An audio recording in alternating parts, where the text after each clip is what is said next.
Assalamualaikum warahmatullahi wabarakatuh. Sahabat sang pecinta ulama channel, semua makhluk ciptaan Allah Subhanahu wa Ta'ala, kita pasti mengalami kematian. Akan tetapi kapan kematian itu akan menjemput kita, tidak ada yang mengetahuinya kecuali Allah Subhanahu wa Ta'ala. Hal ini menyebabkan kita butuh untuk selalu mempersiapkan diri jika sewaktu-waktu dipanggil oleh Allah Subhanahu wa Ta'ala.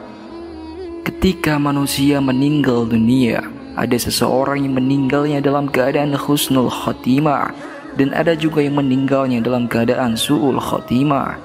Bagi seseorang yang ingin meninggal dalam keadaan husnul khotimah, harus membiasakan beramal baik dan menjauhi larangan-larangan Allah Subhanahu wa Ta'ala. Abu Lais As-Samarkandi mengatakan dalam Tanbihul Ghafilin bahwa barang siapa yang ingin selamat dari azab kubur, hendaknya ia melakukan 4 hal ini. Apakah 4 amalan yang dapat menjadi penerang di alam kubur itu? Mau tahu jawabannya? Simak ulasannya dengan menonton video ini hingga akhir. Namun sebelum dilanjut, saya ingin mengajak Anda dengan kerendahan hati untuk terus mendukung channel ini dengan cara tekan tombol like dan subscribe-nya, agar channel ini bisa menjadi channel yang lebih berkembang lagi dalam menebar kemanfaatan dan juga kebaikan. Bagi Anda yang sudah like dan juga subscribe, saya doakan semoga Allah mudahkan urusan dunia akhirat Anda. Amin Allahumma amin. Sahabat sang pecinta ulama channel, 4 amalan yang dapat menyelamatkan diri dari azab kubur dan menjadi penerang di alam kubur seperti yang pernah dikatakan oleh Abu Lais As-Samarkandi dalam kitabnya Tanbihul Ghafilin adalah sebagai berikut. Menjaga sholat 5 waktu. Perintah sholat merupakan perintah langsung dari Allah Subhanahu wa Ta'ala dan juga sebagai pembeda dengan orang-orang kafir. Sholat merupakan awalan pertama yang akan diperhitungkan kelak pada hari kiamat. Jika baiknya sholat, maka beruntunglah dia. Akan tetapi jika rusak sholatnya, maka sungguh ia termasuk ke dalam orang-orang yang sangat merugi. Hal ini sebagaimana dijelaskan dalam sebuah hadis dari Abu Hurairah radhiyallahu anhu berkata, Rasulullah sallallahu alaihi wasallam bersabda, sesungguhnya amal yang pertama kali dihisab pada seorang hamba pada hari kiamat adalah sholatnya. Maka jika sholatnya baik, sungguh ia telah beruntung dan berhasil. Dan jika sholatnya rusak, sungguh ia telah gagal dan rugi. Jika berkurang sedikit dari sholat wajibnya, maka Allah Ta'ala berfirman, lihatlah apakah hambaku memiliki sholat sunnah, maka disempurnakanlah apa yang kurang dari sholat wajibnya. Kemudian begitu pula dengan seluruh amalnya. Hadis riwayat Tirmizi dan An-Nasai. Yang kedua adalah sedekah. Amalan selanjutnya yang dapat menjadi penerang di dalam kubur adalah bersedekah.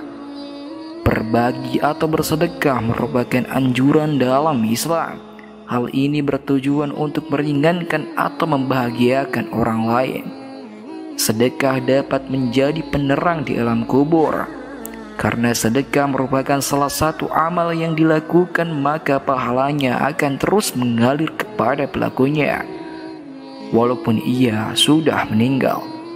Rasulullah SAW bersabda, jika anak cucu Adam meninggal, maka semua amal perbuatannya terputus kecuali 3 hal: sedekah jariyah, ilmu yang bermanfaat, dan anak yang soleh yang mendoakan kedua orang tuanya. Hadis riwayat Muslim. Tidak hanya sebagai penerang di alam kubur, dengan bersedekah seseorang dapat terhindar dari siksa kubur. Hal ini sebagaimana hadis Rasulullah SAW bersabda, sedekah akan memadamkan api siksa di dalam kubur. Hadis riwayat At-Tabarani. Membaca Al-Quran. Amalan yang akan menjadi penerang kelak di alam kubur adalah memperbanyak membaca Al-Quran. Rasulullah SAW bersabda, tiada penolong yang lebih utama derajatnya di sisi Allah pada hari kiamat daripada Al-Quran. Bukan nabi, bukan malaikat, dan bukan pula yang lainnya. Abdul Malik bin Habib Syarah Ihya. Banyak membaca tasbih. Dalam riwayat Imam Tabrani, Nabi mengatakan bahwa tasbih dapat meringankan panasnya siksa kubur. Selain itu, bertasbih dapat membuat timbangan amal di hari kiamat menjadi berat. Nabi Muhammad SAW bersabda, ada dua kalimat yang ringan di lisan tetapi berat dalam timbangan dan dicintai oleh Ar-Rahman. Subhanallah wa bihamdih, Maha suci Allah dan segala puji hanya baginya. Dan Subhanallahil Azim, Maha suci Allah yang Maha Agung. Hadis muttafaq alaih. Sahabat sang pecinta ulama channel, demikianlah penjelasan mengenai keempat amalan yang dapat menyebabkan pelakunya mendapat penerang di alam kubur. Semoga kita menjadi salah satu yang mendapatkan penerang di alam kubur itu dan terbebas dari siksa kubur itu. Dan semoga dengan adanya video ini cepat memotivasi bagi kita untuk dapat mengamalkan amalan-amalan yang disebutkan di atas sebagai bekal dalam kubur dan di akhirat nanti. Amin ya rabbal alamin. Wallahu a'lamu bishawab. Jika terdapat kesalahan dalam penyampaian ini, admin mohon maaf dan itu merupakan kesalahan dari admin sendiri. Jika ada benarnya, itu adalah dari Allah Subhanahu wa taala dan semoga bermanfaat. Wassalamualaikum warahmatullahi wabarakatuh.